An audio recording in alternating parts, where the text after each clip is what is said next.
bisa dibilang sebagai oposisi politik ya, ketika tidak ada lagi partai, tidak ada lagi kekuatan parlemen yang mampu mengimbangi narasi-narasi yang disampaikan oleh pemerintah, baik itu melalui kanal-kanal resmi maupun tadi ya lewat semacam buzzer. Termasuk Wapres Gibran pun juga menanggapi dengan ya kami mendukung ya semacam itulah ya. Asalkan kritikan itu membangun berdasarkan data, ada bukti gitu. Menurut saya juga kayaknya yang dikritisi anggota kabinet bayangan ini penting-penting semua.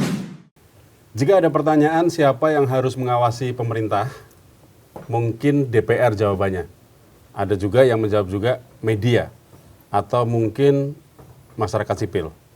Nah, tapi ada juga sekarang adalah kabinet bayangan. Nah, kita akan membahasnya di Sindoscoop kali ini bersama teman-teman saya di sini. Ada Bang Ike, ada Mas Zikri, dan juga Mas Riko.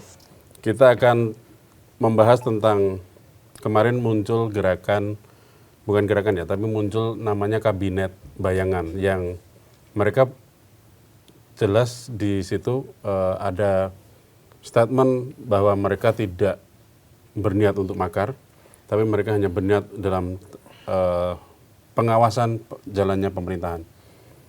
Kalau lihat dari ini tadi, momentum apa sih yang membuat mereka itu terus tahu-tahu muncul? Kalau dari pandangan siapa nih? Bang Ika dulu ya.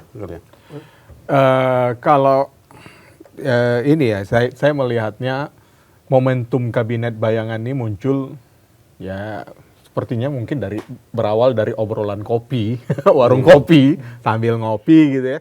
Tapi kemudian mereka merasa bahwa apa yang kritikan yang telah diberikan kepada pemerintah itu tampaknya tidak didengar. Akhirnya itulah selalu kita sering melihat bahwa setiap ada perdebatan dari teman-teman aktivis, kemudian ada dari masyarakat sipil yang berbincang satu isu dengan dari pemerintah, perwakilan pemerintah, baik itu Bakom atau yang lain, selalu ditanya, datanya mana? Datanya mana? Padahal mereka sudah memberikan ya kita tahu, lihat dari 15 orang yang ada di kabinet bayangan ini kan rata-rata pada umumnya peneliti. Jadi mereka ya pasti akan membuat kritikan dalam bentuk tulisan itu berbasis data, dan itu tidak pernah didengar, tidak pernah digubris. Jadi akhirnya ya kalau wajar pemerintah lah. Bahasanya gini, kalau para pendemo atau para masyarakat mungkin melakukan aksi demo atau apa, terus mereka mengatakan bahwa pemerintah tidak pernah mendengar, itu kayaknya bukan kali ini doang kan. Pemerintahan sebelumnya juga ada kan. Kalau saya melihat ketika DPR dianggap tidak maksimal menjalankan fungsi check and balance, ketika parlemen jalanan, demonstrasi mahasiswa, masyarakat, buruh tidak didengar oleh pemerintah, ya muncullah ini kabinet bayangan. Jadi memang dari apa ya, dari perasaan bahwa di DPR tidak ada lagi yang menjadi penyeimbang pemerintah, atau seperti apa?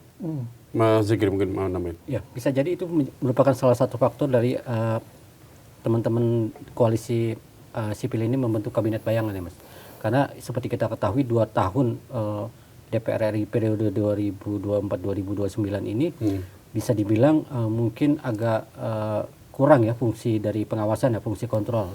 Ya, karena kita lihat komposisinya juga mayoritas mendukung pemerintah ya. Walaupun memang di situ ada ada PDIP ya, tetapi juga PDIP juga tidak lantas apapun program pemerintah dia kritisi.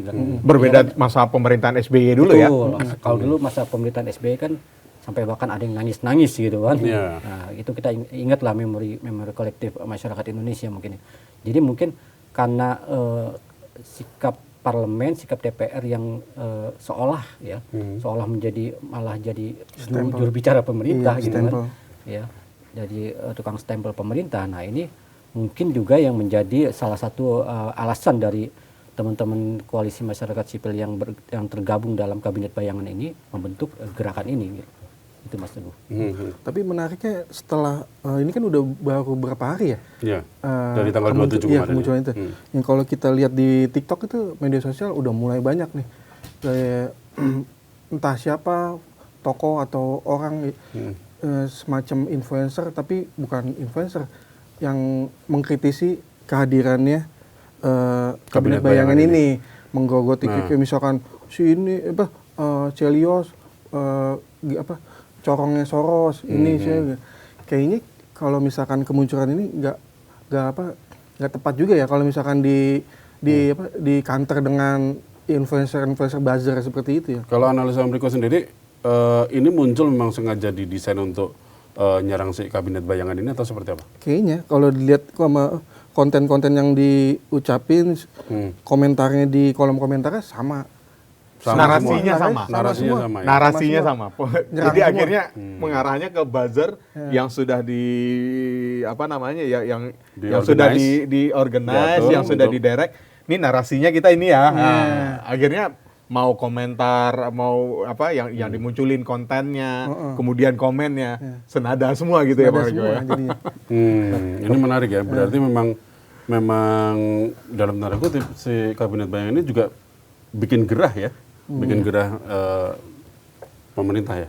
Akhirnya ya kalau memang terlihat bikin gerah sih memang bikin gerah ya, karena kita belum melihat respon yang resmi dari pemerintah terhadap kabinet bayangan ini gitu. Memang belum ada pernyataan resmi dari Saya Bakom belum atau- membaca dari Bakom, belum ada membaca, paling hanya sekilas ya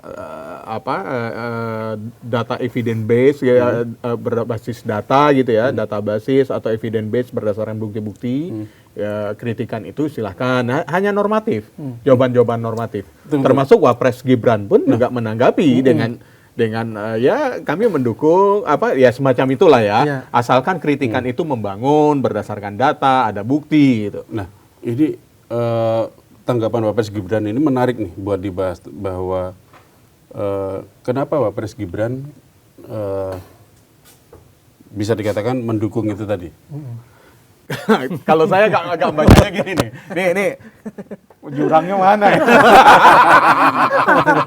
Jurangnya mana saya ngeliat dulu. Jangan begitu ngelangkah kepleset gitu. Kalau saya melihatnya begini, ada beberapa rentetan peristiwa ya. Misal aksi demo mahasiswa, aksi demo mahasiswa, kemudian perwakilan mahasiswa diundang Wapres ke Istana Wapres. Ya.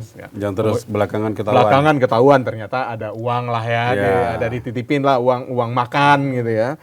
Kemudian ada skenario lain yang di dalam rapat istana tiba-tiba Wapres duduk sejajar dengan menteri. Ya. Rapat kabinet paripurna pula, rapat gitu kabinet ya. paripurna. Itu kan juga cukup unik gitu ya. Tiba-tiba sekarang Wapres komentar. Nah, ini agak menarik bagi saya. Setiap apa yang dilakukan oleh Wapres Gibran ini dari presidennya kok Kayak beda. agak kontradiktif. Kalau nggak kita Ntar dulu, katakan jangan kepleset. ya. Kalau nggak dibilang kontradiktif ya beda aja dikit. Gitu ya. Ya Mas Eki ya, ya nggak? Gimana?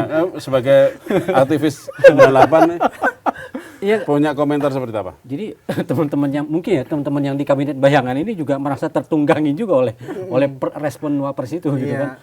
Kok jadi mereka yang kok jadi Riding the wave gitu ya, free rider. langsung gitu. Jadi seolah-olah jadi bagian padahal kan mungkin tidak ya. Bahkan tadi mungkin nyambung Riko yang katakan sudah mulai banyak narasi-narasi di medsos itu, ada juga yang menilai bahwa kabinet bayangan ini kok dengan bangganya main menteri-menterian nih gitu Mas. Ya. Bahasanya tuh kan Bahasanya gitu ya, bahasa buzzernya. siapa yang nunjuk jadi menteri, siapa yang ngangkat menteri, jadi kok main menteri-menterian sendiri nih gitu kan. Jadi memang ya inilah politik ya maksudnya. Terus tahu-tahu muncul ada dukungan itu tadi ya. Betul. Agak kalau di politik anomali nggak sih kayak gini? Gimana Kak?